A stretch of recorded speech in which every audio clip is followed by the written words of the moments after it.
seafoods.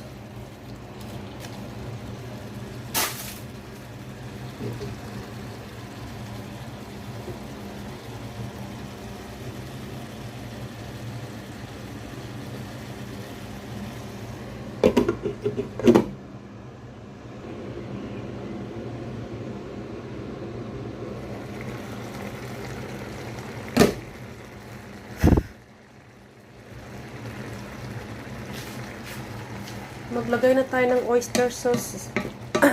Oyster sauce. Ito siya, oh.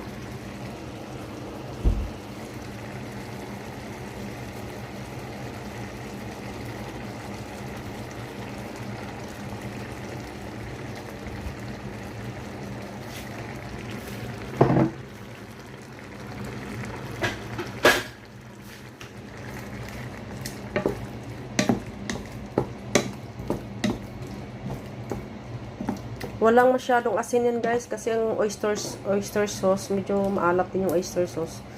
So, parang hindi ko masyado nilagyan ng asin, no?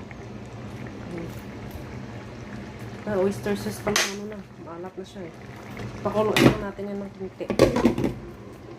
Nilagay na natin yung ating dahon-dahon, no?